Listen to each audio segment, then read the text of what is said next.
berada.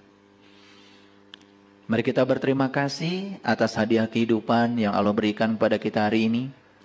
Hari ini kita masih diberikan pinjaman kehidupan. Itu artinya napas yang keluar masih diizinkan masuk lagi. Pesan semestanya sederhana. Artinya Allah masih akan menggunakan kita untuk menjadi kepanjangan tangannya. Masih akan menggunakan kita untuk menjadi wakilnya, menyampaikan cinta kasihnya pada seluruh makhluk di semesta ini. Oleh karena itu, mari kita puji Dia bersama-sama membaca hamdalah. Alhamdulillahi Rabbil Alamin. Mari kita awali kajian ini bersama-sama memohon ridho dan berkahnya, sekaligus memohon kecerdasan agar benih yang akan ditanamkan Allah pada kita di tempat ini hari ini bisa tumbuh subur di tempat yang tepat, sehingga ilmu ini menjadi ilmu yang bermanfaat, menjadi syafaat, menjadi penolong bagi kita semua. Buat apa banyak ilmu kalau ilmu itu hanya akan menjadi hijab antara kita dengan Allah? Buat apa banyak ilmu kalau ilmu itu hanya membuat kita jadi sombong, malah merendahkan pihak lain karena merasa diri kita sebagai orang yang berilmu.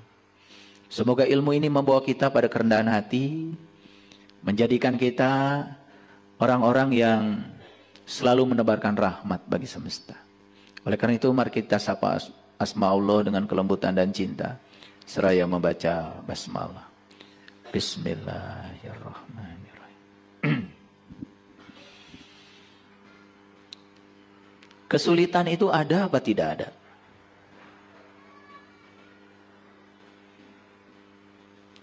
Kesulitan itu ada atau tidak ada? Bisa ada, bisa tidak ada. Bagi siapa kesulitan itu ada? Bagi mereka yang sempit sudut pandangnya. Bagi mereka yang sudah luas sudut pandangnya, kesulitan itu tidak ada.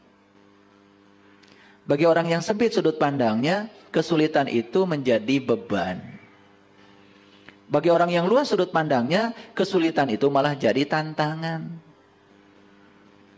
Coba orang yang sempit sudut pandangnya, lama dia pakai HP yang jadul. Ada yang ngasih hadiah HP baru. Orang yang sempit sudut pandangnya, betul nggak? Saya itu kalau dikasih yang baru susah. Nanti saya harus menyesuaikan lagi. Padahal HP baru lebih canggih. Itulah orang yang sempit sudut pandangnya. Tapi orang yang selalu optimis, menganggap kesulitan itu sebagai tantangan, dikasih HP baru, riang sekali. Alhamdulillah. Nanti kalau saya kirim video, tidak lama lagi. Nanti kalau saya kirim berita dengan HP yang canggih, tidak lama lagi. Oh, berarti aplikasi yang bisa saya install di HP saya lebih banyak lagi. Bahkan kesulitan itu dijadikan sebagai tantangan. Itu bedanya. Nah, ada pertanyaan sederhana sebelum saya kajian hari ini. Masih ada nggak dalam hidupnya merasakan hidup itu sebagai beban? Masih ada? Masih ada? Oke. Ya, tidak usah dijawab keras-keras. Karena saya juga udah tahu. Kan dari wajahnya kelihatan ya. Yang hidupnya beban dengan yang hidupnya sudah penuh dengan sukacita. Kelihatan. Ya. Nyanyi gak bisa. Joget gak bisa. Ada musik padahal sudah jiwanya itu sudah meronta-ronta pengen joget. Tahan. Hidup yang semacam itu ya tidak bisa dinikmati, tidak bisa dirayakan. Hidup terlalu serius. Akibatnya cepat tua. Proses kematian sel dalam tubuh begitu cepat. Bahkan orang yang stres itu satu hari ya bisa mengalami kematian sel dalam tubuhnya 17 miliar sel dalam 24 jam itu. Bisa dibayangkan ya? Kalau sel-selnya mati, berarti tubuh ini secara perlahan sudah mengalami kematian. Kematian lebih cepat. Akibat apa? Akibat merasakan hidup sebagai beban. Hidup bukan sebagai tantangan. Ya, kenapa? Karena sudut pandang terhadap kehidupan sempit. Oleh karena itu, menjalankan ritual-ritual agama tanpa kesadaran tidak akan membuat kita semakin luas pengetahuannya, tidak akan semakin luas sudut pandangnya, malah semakin sempit. Hasil akhirnya apa? Menganggap hidup sebagai beban. Ya? Nah, jadi oleh karena itu, yang namanya beban itu kan relatif. Bagi seseorang bisa jadi beban, bagi orang lain malah tidak terasa sebagai beban. Kan tergantung dari kekuatan yang dimiliki oleh dirinya sendiri. Jadi oleh karena itu, kenapa kita penting untuk meningkatkan kualitas pikiran, kualitas kata-kata, dan kualitas perbuatan kita, supaya hidup ini adalah perayaan. Supaya hidup ini bukan sebagai beban. Hidup ini sebagai tantangan untuk selalu meningkatkan kualitas diri. Sehingga puncaknya kehidupan tentu saja mendapatkan kemerdekaan. Ya, gitu. Kira-kira itu topik kita hari ini. Oleh karena itu, izinkan saya untuk membahas bagaimana caranya supaya kegelapan itu berevolusi menjadi cahaya. Saya tidak menyebut revolusi ya, tapi evolusi.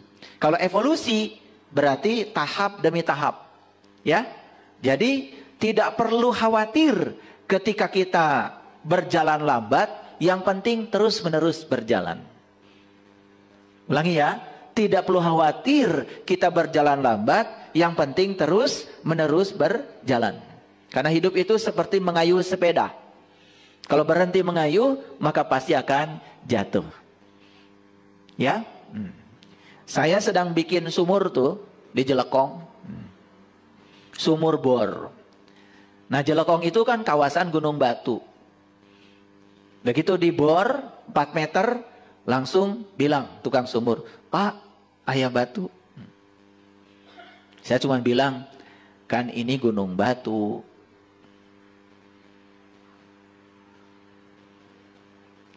Terus saya bilang, "Mau pindah?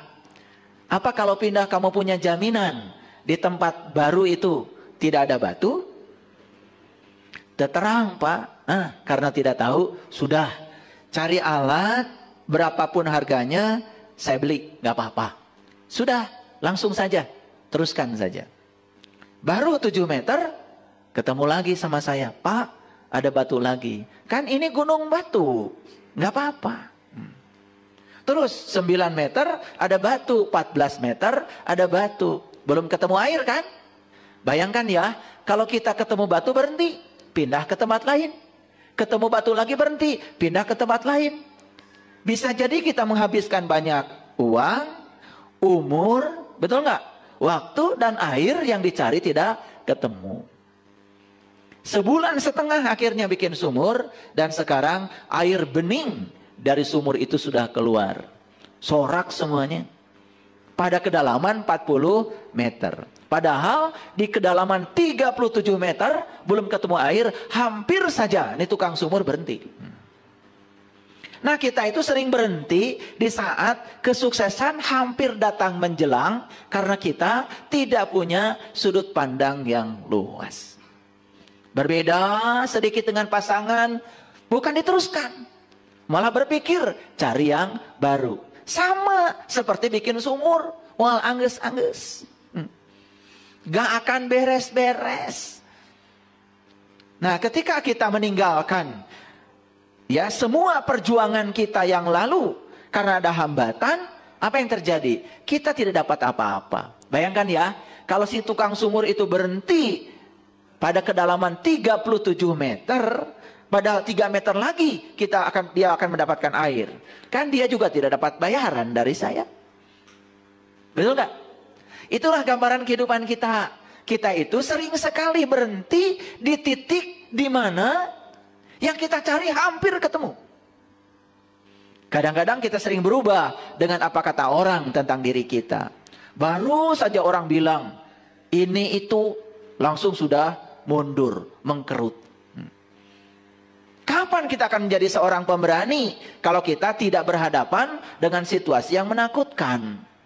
Karena keberanian itu hanya akan muncul kalau kita bisa melewati situasi yang menakutkan. Yang penakut selamanya akan penakut. Makanya saya sering mengatakan, hanya orang yang berani tersesat yang tidak akan tersesat dalam hidup ini. Coba yang takut tersesat, kan gak kemana-mana. Diam saja di kamar, betul gak? Merasa paling benar, lalu tidak mau mendengar pengetahuan baru dari orang lain. Ya tersesat selamanya. Coba kalau keluar dari kamar, gak apa-apa tersesat, kan bisa nanya orang, betul gak? Yang penting keluar dari kamar. Tersesat itu hanya terjadi apabila kita keluar dari kamar, betul gak? Kalau diam di kamar kan tidak pernah mengatakan kita tersesat. Tapi selamanya tersesat. Hanya yang berani tersesat yang tidak akan pernah tersesat. Itulah pentingnya keberanian. Ya, oke. Saya tahu ya, nggak usah ditanya. Jadi, yang disebut dengan makanan, hati-hati.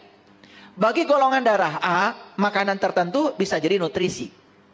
Bagi golongan darah B, makanan tertentu bisa jadi racun. Contohlah yang sederhana, susu. Bagus kan? Ternyata menurut riset, susu bagi golongan darah A itu bisa jadi racun. Kecuali difermentasi dulu, baru jadi nutrisi. Tapi bagi golongan darah O, susu diminum langsung, ternyata itu jadi nutrisi. Jadi tidak semua hal yang sama akan memberikan efek yang sama pada setiap orang. Karena setiap orang itu unik. Ya, tapi saya kasih pesan. Untuk yang sudah berkesadaran, kalau ada orang yang berkeluh kesah, curhat, jangan buru-buru dikatakan, Allah kamu yang gitu aja dicurhatkan. Jangan. Saya lebih besar dari itu, malah kamu yang curhat pada orang itu. Betul nggak? Kan sebetulnya ketika kita bicara begitu, kita jadi berbalik curhat. Ngerti nggak? Ada orang lain curhat, ingin menyampaikan keluh kesahnya, baru sebatas begitu langsung dipotong. Allah itu nggak seberapa, saya juga. Malah dia yang curhat sama orang itu. Betul nggak? Jadi kalau berhadapan dengan situasi seperti itu, sudah jadi pendengar yang baik saja. Kalau dia merasa lega dengan curhatnya itu, sudah dengarkan saja. Karena apa? Setiap orang kan kapasitasnya berbeda. Bagi kita itu bukan masalah. Bagi dia masalah, makanya curhat, kan begitu. Itu yang namanya kebijaksanaan. Makanya jangan suka motong pembicaraan orang. Itulah kita harus selalu waspada, luas pengetahuan, bijaksana dalam bersikap, supaya kita menjadi sumber cinta bagi semua orang. Sehingga orang itu nyaman bertemu kita. Paham ya? Oke. Nah, bagi mereka yang apa saja menjadi beban, bukan menjadi tantangan, kan sebetulnya ya cuma dua solusinya. Saya kasih solusinya dua. Ini yang masih beban hidupnya cuma dua. Satu, miliki keyakinan. Keyakinan apa? Keyakinan bahwa segala sesuatu dalam hidup ini pasti berubah. Betul nggak? Makanya kan di Quran dikatakan, Inna fi khalqis samawati wal ard wa ikhtilafil laili wan nahar la ayati liulil albab. Sesungguhnya dalam penciptaan langit dan bumi dan silih bergantinya siang dan malam terdapat pelajaran bagi ulil albab. Awas ya. Pelajaran bagi ulil albab. Makanya kalau ingin menangkap pelajaran dari penciptaan langit dan bumi dan silih bergantinya siang dan malam, buru-buru jadi ulil albab sekarang. Tahu ulil albab? Ulil albab itu kata Allah, orang yang bisa mengingat Allah dalam keadaan berdiri, duduk, dan berbaring. Berarti ulil albab itu adalah orang yang sudah tahu dan kenal kepada Allah. Bagaimana caranya supaya kita tahu dan kenal kepada Allah? Kenali dirimu. Karena kata Nabi, siapa yang kenal dirinya, maka dia akan kenal pada Tuhannya. Jadi sebetulnya selalu apapun masalah kita, apapun penderitaan kita dalam hidup, sumber utamanya adalah karena kita tidak kenal jati diri kita sendiri. Itu masalahnya. Tapi itu diabaikan oleh kita. Ya. Jadi yang pertama, untuk mengubah agar kegelapan menjadi cahaya, agar beban itu menjadi tantangan, maka kunci yang pertama adalah miliki keyakinan.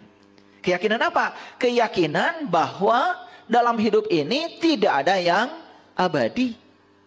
Siang itu tidak abadi, akan berganti malam. Malam juga tidak abadi, akan berganti siang. Yang abadi adalah perubahan, yaitu siang dan malam. Kalau pikiran kita sudah mati nih, ya, tidak punya keyakinan itu, seakan-akan kita akan sengsara selamanya, ya sudah. Siapa yang bisa mengubah nasib kita kalau bukan diri kita sendiri? Yuk sekarang miliki keyakinan, ya. Miliki keyakinan bahwa hidup tidak selamanya begitu, ya. Tetapi punya keyakinan itu saja tidak cukup. Tentu saja kita harus terus belajar. Yang kedua, nih solusi yang kedua apa? Berikan kebaikan sebanyak-banyaknya pada siapa? Satu, berikan kebaikan sebanyak-banyaknya pada pikiran. Caranya apa? Perluas pengetahuan. Dua, berikan sebanyak-banyaknya kebaikan pada perkataan. Mulai sekarang coba bicarakan yang kita suka dalam hidup. Jangan membicarakan yang kita tidak suka. Bicarakan yang kita suka. Itu doa yang sebenarnya. Dan yang ketiga, berikan kebaikan sebanyak-banyaknya pada perilaku kita. Ini, kalau kita menjalankan yang dua ini, ya Allah. Saya sudah cukup berpengalaman dengan ini, ya. Ternyata kegelapan pun secara perlahan akan berevolusi menjadi cahaya. Kan bagi orang kreatif, betul? Sampah saja bisa menjadi sebuah hiasan yang bagus. Sampah itu kan kegelapan. Ketika dengan kreativitas diubah ya secara kreatif menjadi menjadi kerajinan yang menakjubkan.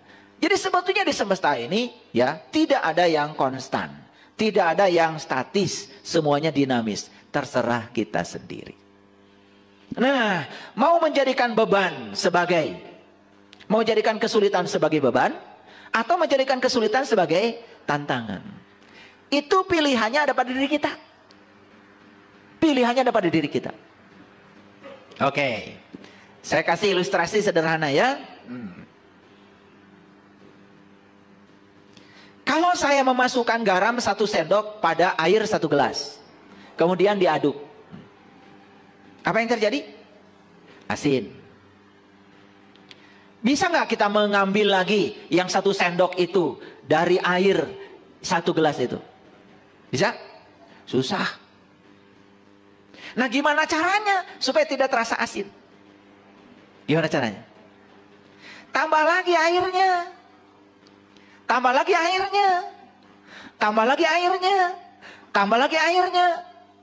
1 drum airnya ditambahkan. Masih asin? Apakah yang 1 sendok dari air itu kita keluarkan? Tidak.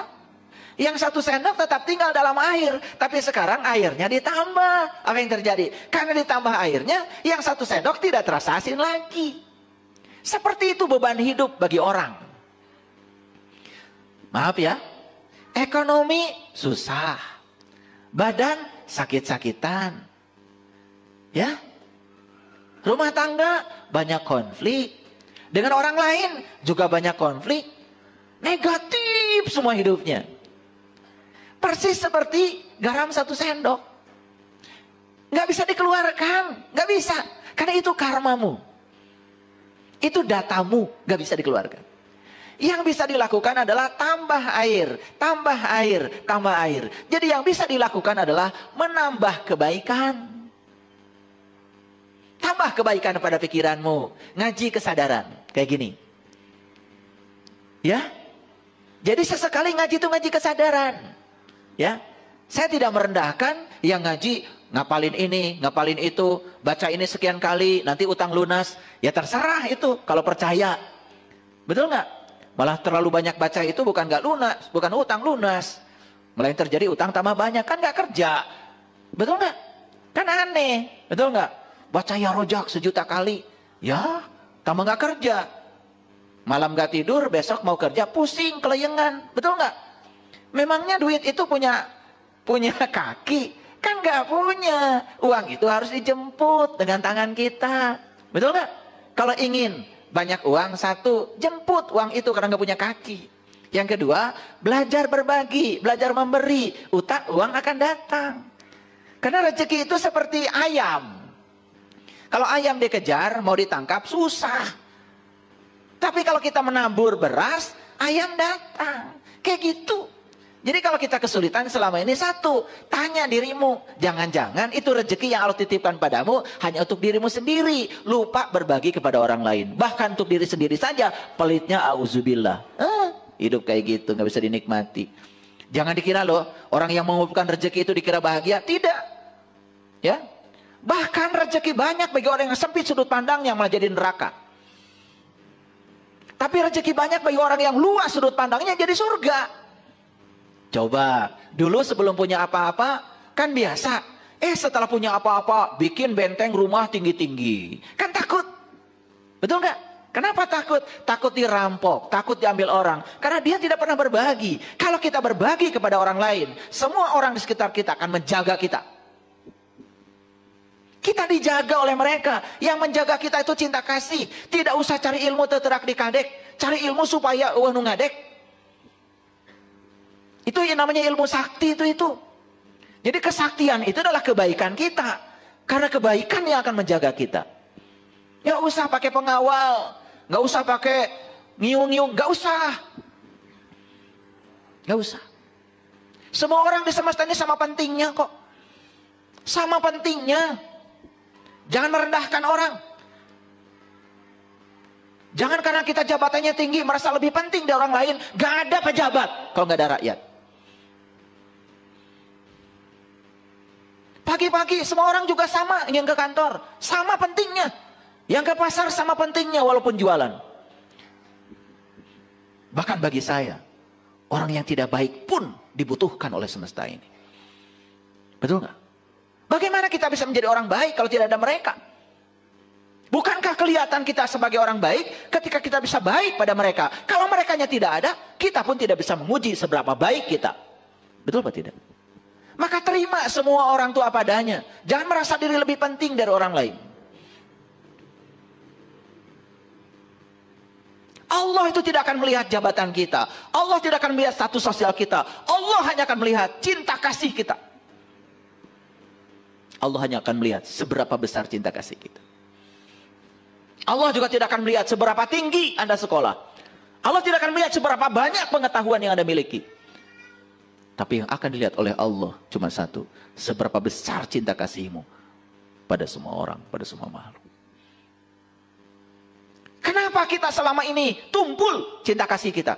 Karena kita kehilangan empati. Kenapa kita tidak punya empati?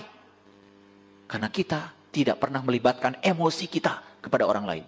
Sesekali coba belajar untuk menjadi seperti orang lain. Ketika orang lain mengeluh kepada kita, tempatkan diri kita sebagai dia. Ketika orang lain susah, tempatkan sekali-kali kita menjadi dia. Asah empati kita. Asah empati kita. Itu yang akan kemudian membuat derajat kita semakin tinggi. Empati. Lihat orang lain susah, kita diam. Dan terus menerus hidup mewah. Tanpa ingat kepada orang lain. Kita sudah kehilangan empati. Nilai manusia terletak pada sisi kemanusiaannya. Dan kalau manusia sudah hilang kemanusiaannya, bagaimana dia disebut manusia?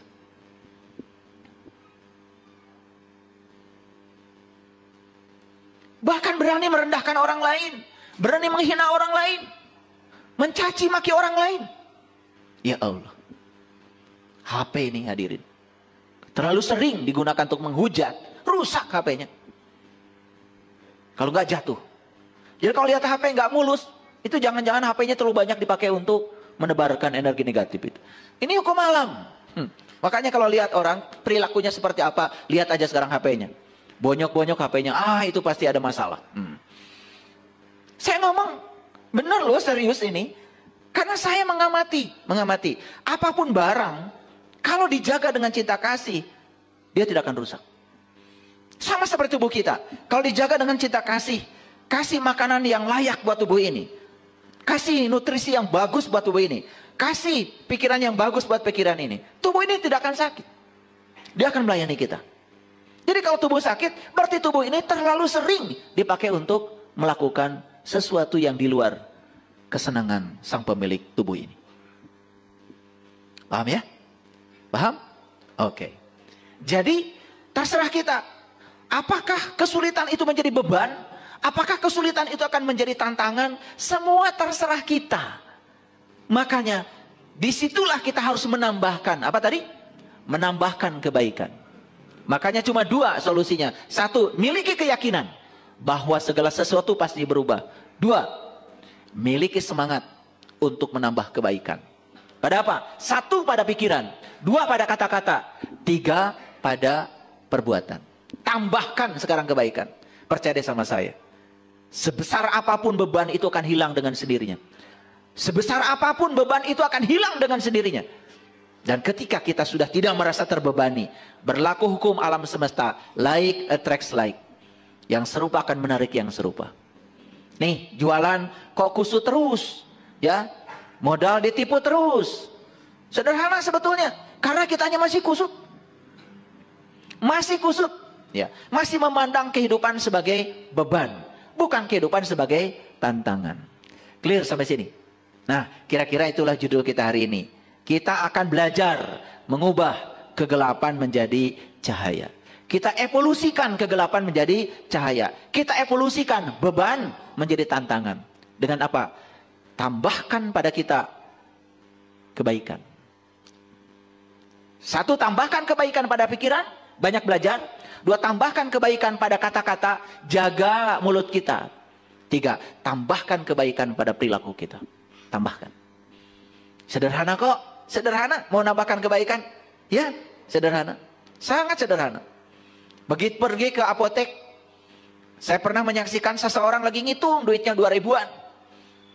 Dia lihat resep, ngitung lagi duit. Dia resep, ngitung lagi duit. Saya bilang sama istri saya, kayaknya dia lagi bingung. Dah, ambil resepnya. Ambil resepnya. Mohon maaf ibu, boleh nggak resepnya dipinjam? Dah, sampaikan.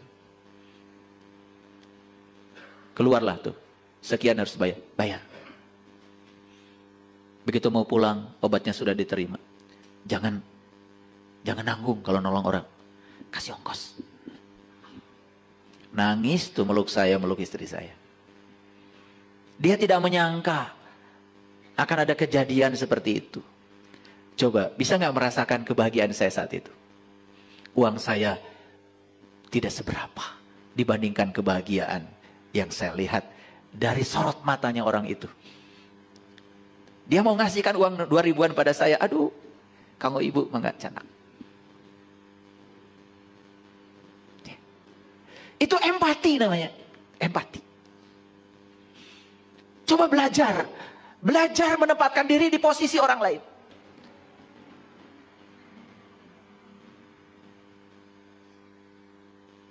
Itu hadir.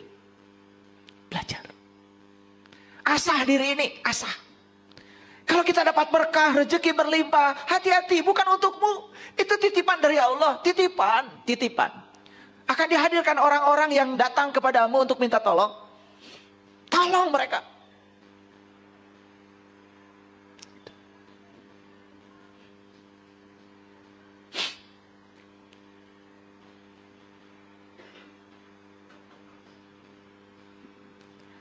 Jadi semua manusia itu sesungguhnya mewarisi benih cahaya. Namun benih itu ada yang jatuh di pinggir jalan, ada yang jatuh di bebatuan, ada yang jatuh di semak belukar, ada juga yang jatuh di tanah yang subur. Jadi kita ini sebetulnya datang ke semesta ini dikasih benih, diwarisi benih, namanya benih cinta kasih. Semua kita ini dikasih benih cahaya. Kenapa? Ketika Allah sudah selesai menciptakan tubuh ini, yang Allah tiupkan ke dalam diri kita adalah ruhku, bagian dari dirinya, yang maha welas, maha asih, maha gagah, maha luas, maha lembut, melekat di situ. Jadi semua kita tentu mewarisi benih itu. Siapapun, tanpa kecuali, bangsa manapun, suku manapun, Allah maha adil. Semua kita adalah hambanya Allah. Kalau kita mau menghambakan diri kepada Allah, siapapun itu, gak peduli, ya, turunan siapa, gak peduli. Kalau kita mau memuliakan diri kita, kita akan dimuliakan oleh Allah. Yuk, sekarang tanya, benih itu oleh kita ditanam di mana? Jangan-jangan benih itu ditanam oleh kita di pinggir jalan, kesapu sama mobil, hancur berantakan benih itu. Atau benih itu oleh kita ditanam di bebatuan, akarnya tidak menghunjam ke bawah, tidak tumbuh menjadi tanaman yang subur. Atau benih itu ditanam oleh kita di semak belukar. Apa yang terjadi? Benihnya tidak tumbuh, semak belukar yang tumbuh mati. Karena apa? Tertimbun oleh pertumbuhan semak belukar. Hadirin, kalau benih itu kita tanam di tanah yang subur, kita tempatkan di tanah yang subur, dia akan menjadi benih yang istimewa. Dia akan menghasilkan buah.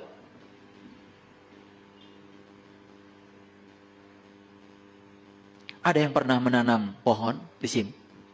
Ada? Siapa? Acungkan tangan. Nanam pohon apa? Pak Yos? Mangga? Sudah berbuah? Belum. Ada yang sudah nanam pohon dan berbuah? Nanam pohon apa? Pohon? Nangka? Sudah berbuah? Sudah. Nanam pohon mangka, nangka, buahnya nangka. Gak mungkin buahnya mangga. Tidak mungkin buahnya pete. Oleh karena itu, ketika habis nanam pohon mangga, siap-siap pasti panen nangka. Betul? Setelah nanam pohon nangka, panennya adalah nangka. Diambil tuh, begitu tua diambil. Begitu tua diambil. Begitu tua diambil. Begitu tua diambil, lama-kelamaan habis gak buah nangka? Habis. Seperti itu. Kalau kita nanam sesuatu, nanam kebaikan, siap-siap kamu akan panen kebaikan. Kalau kamu nanam keburukan, kamu juga akan panen keburukan. Makanya saat panen tanggung jawab. Ini buah tanaman saya. Petik aja terus. Petik terus. Petik terus. Lama-kelamaan habis. Betul atau tidak? Jadi semua yang terjadi dalam kehidupan kita hari ini, itu adalah buah yang sedang kita panen akibat kita yang menanamnya. Belajar bertanggung jawab. Dan kita tidak mungkin menghindari. Saya menanamnya nangka. Saya pengennya duren. Gak mungkin. Gak mungkin. Nah itulah ketidakpuasan dalam hidup selalu lahir dari keinginan. Ulangi ya. Ketidakpuasan dalam hidup selalu lahir dari keinginan. Selalu tidak puas pada orang. Kenapa? Kita ingin setiap orang seperti yang kita mau. Begitu orang tidak seperti yang kita mau, kita tidak puas. Lalu menolak orang itu. Betul Pak tidak? Mau sampai kapan? Keinginan itu gak ada akhirnya hadirin. Gak ada akhirnya. Yuk sekarang kita tanya. Kita tanya ya. Jujur ya. Nah, kita diwarisi benih cahaya. Kita diwarisi benih cinta kasih oleh Allah saat kita datang ke semesta ini. Tumbuh apa tidak benih itu? Tumbuh apa tidak? Subur apa tidak? Mungkin tumbuh, tapi karena nanamnya di bebatuan, akarnya tidak menghunjam. Mungkin tumbuh, cuma nanamnya di semak belukar. Mungkin tumbuh, ya, tetapi salah nanamnya.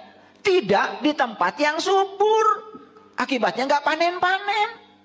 Apalagi nanamnya pinggir jalan. Sebentar juga kelindes mobil. Apalagi ke bawah angin. Betul apa tidak? Nah sekarang tinggal tanya. Kenapa ya benih itu pada orang lain tumbuh. Kok pada saya tidak tumbuh? Satu masalah kita. Masalah kita adalah sempit sudut pandang. Kata-katanya selalu negatif. Perbuatannya pun selalu negatif. Itu doa kita.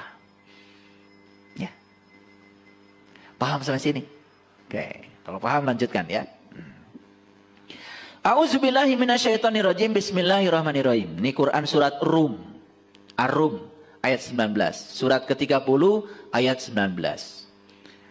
Yukhrijul hayya minal mayyiti wa yukhrijul mayyita minal hayy.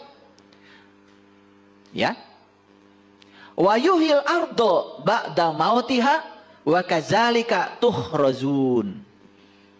Ngerti apa tidak? Nah, karena nggak ngerti saya terjemahkan. Yukhrijul hayya minal mayyiti. Dia mengeluarkan yang hidup dari yang mati. Awas. Jadi yang hidup itu dikeluarkan dari yang mati. Ngerti apa tidak? Ngerti apa tidak? Kalau nggak ngerti saya jelaskan. Nih.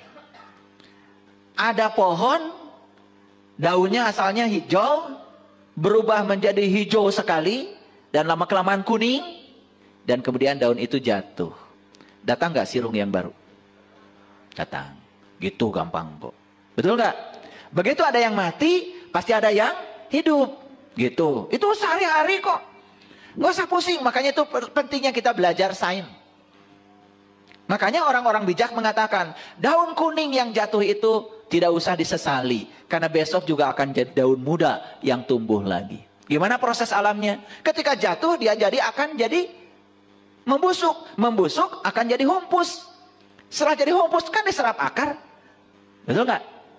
Tumbuh lagi kan yang baru. Itu yang dikatakan ya Allah mengeluarkan yang hidup dari yang mati. Paham? Jadi yang hidup itu dikeluarkan dari yang mati. Belum jelas? Saya tambah lagi. Banyak kak di bumi ini yang sudah mati ribuan tahun yang lalu? Jutaan tahun yang lalu? Ya, kemana mereka tubuhnya? Kan menyatu dengan bumi. Betul? Betul? Kan di tanah yang kita tanam itu, kita nanam singkong, nanam jagung, nanam padi. Kan kita juga tidak tahu. Siapa tahu di situ ada tubuh-tubuh leluhur kita yang sudah menyatu kembali dengan bumi, entah di mana kuburannya. Mungkin ada peristiwa alam yang menyebabkan air bah atau banjir bandang, sehingga tubuh ini sudah menyatu dengan bumi. Ketika sudah menyatu dengan bumi, tubuh ini kan menjadi material bumi, jadi mineral bukan? Diserap nggak oleh akar? Jadi apa? Kan jadi buah yang baru. Nah buah yang baru dimakan siapa? Dimakan manusia. Jadi apa? Kan jadi air mani, jadi sel telur. Betul nggak? Disemaikan cinta kasih, ketemu. Jadi nggak yang baru? Makanya tubuh ini terus bersiklus. Dan ini hukum alam. Anda mau yakin, tidak yakin, hukum alam akan berjalan. Tidak bergantung keyakinan Anda. Bahwa siklus kehidupan sudah jelas di mata kita terjadi. Betul? Betul Pak? Coba kita pikirkan lagi. Ya, Bapak Ibu. Ya, semua material yang hidup, yang pernah hidup, kan pasti akan kembali ke bumi. Betul nggak? Nih saya kasih tahu. Tubuh kita ini sama nggak dengan tubuh orang tua kita? Sama. Kan tubuh ini satu sel dari ayah, satu sel dari ibu. Berarti tubuh ini leluhur bukan? Leluhur, ini leluhur. Jadi kalau kita menghargai tubuh kita, sama dengan menghormati leluhur kita. Jarahi tubuh ini. Gimana caranya? Urus, pelihara, kasih yang pantas buat tubuh ini. Kasih baju yang bagus, kasih makanan yang bagus. Betul nggak? Ajak piknik. Diam aja. Mau piknik lebar.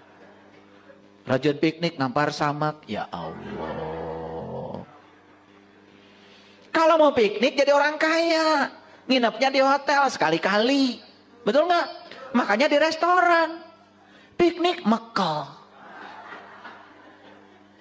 Sare di mobil. Ya Allah, asup angin. Padahal duitnya ada. Karena kita tidak memataskan diri. Lebar. Tuh. Makanya bagi orang sempit sudut pandangnya, rezeki banyak pun tetap menyusahkan. Komo atau boga duit. Betul nggak? Bagi orang yang sudut pandangnya luas, rezekinya banyak, tambah luas. Coba.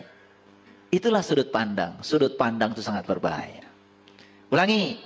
Dia mengeluarkan yang hidup dari yang mati. Kata siapa? Kata Allah. Bukan kata saya. Jangan menyerang saya. Yukhrijul hayya minal mayyiti. Wa yukhrijul mayyita minal hayy. Dan Allah bilang, dia juga mengeluarkan yang mati dari yang hidup. Ulangi ya, yang hidup dikeluarkan dari yang mati, yang mati dikeluarkan dari yang hidup. Kan begitu. Jadi artinya ini siklus. Habis mati hidup, habis hidup mati, habis mati hidup lagi. Kan begitu. Itu namanya siklus, itu hukum alam.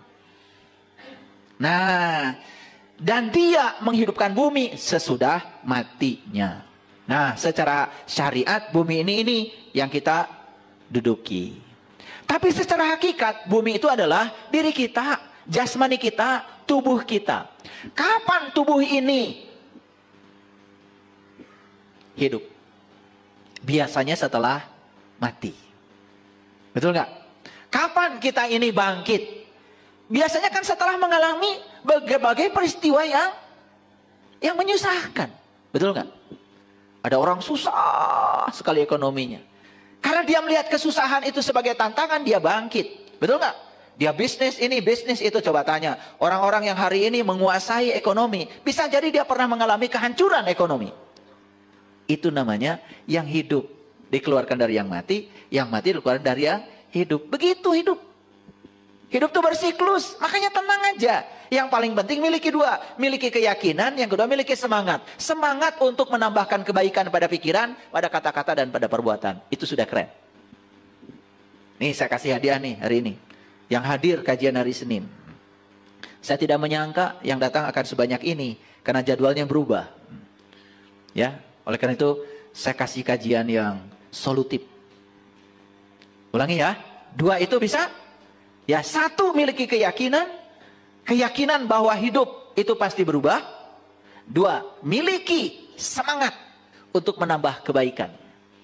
Pada pikiran, pada kata-kata, pada perbuatan. Makanya ya, kalau mau bicara, timbang-timbang. Pakai rasa. Kalau bicara begini apa sih dampaknya bagi orang lain? Kan kita udah punya pengalaman. Kalau orang lain ngomong kasar, kita nggak enak. Maka kita jangan ngomong kasar. Kan pelajarannya saya nggak mau ngomong begitu. Karena orang lain ngomong begitu, saya nggak enak. Maka saya akan ngomong yang lebih baik.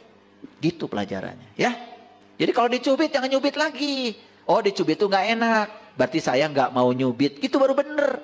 Hidup baru bener. Ini dicubit, nyubit lagi. Betul nggak? Dimarahin, nyolot lagi. Ya.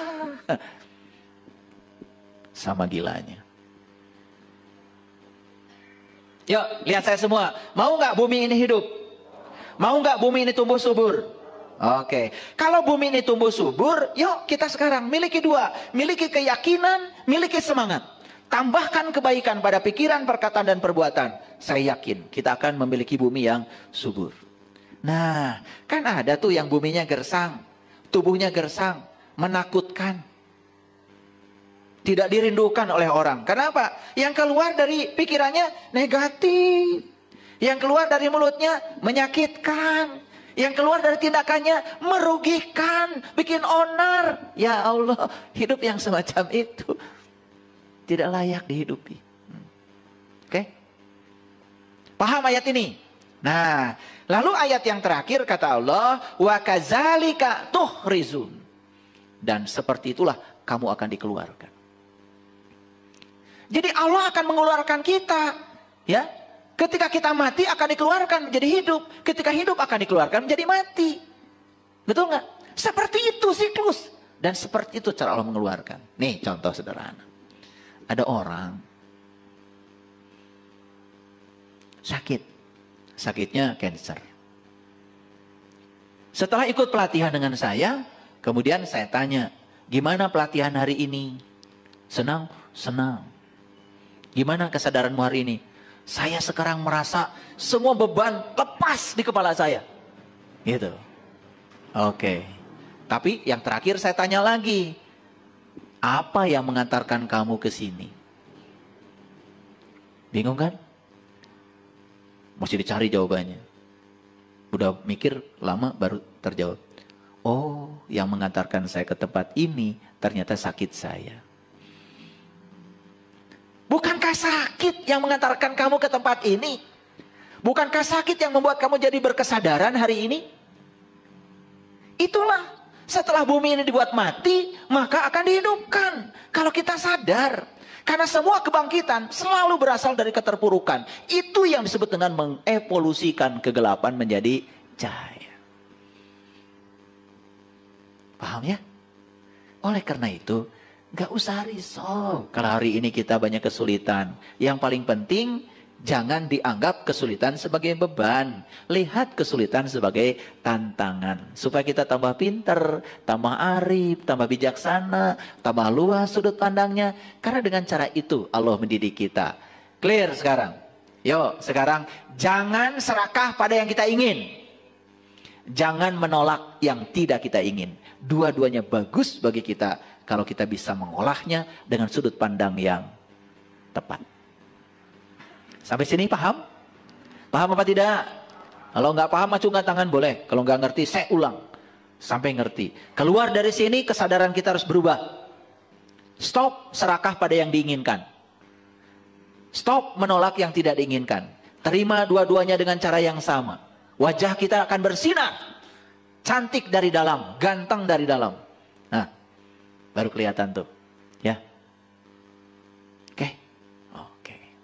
Ngerti ya, itu surat Ar-Rum tadi ya. Catat tuh, Ar-Rum ayat 19. Kalau nggak percaya buka lagi nanti di rumah. Ya. Jadi ternyata yang hidup dikeluarkan dari yang mati. Yang mati dikeluarkan dari yang hidup. Seperti itu. Nah, kita buktikan sekarang. Siapa yang melahirkan kebenaran? Kesalahan bukan? Betul nggak? Betul nggak? Iya, kebenaran itu dihasilkan oleh kesalahan.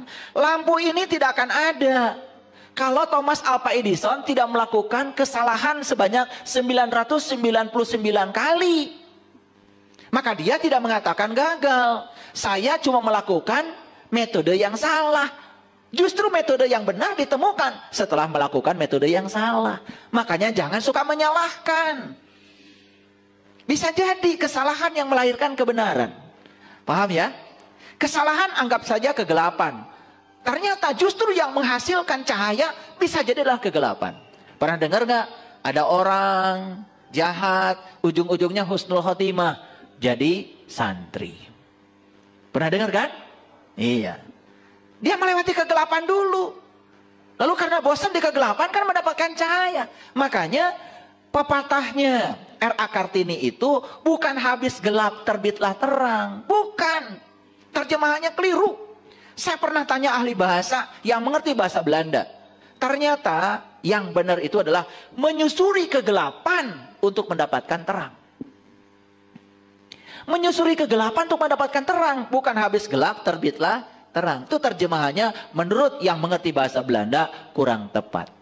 Menyusuri kegelapan untuk mendapatkan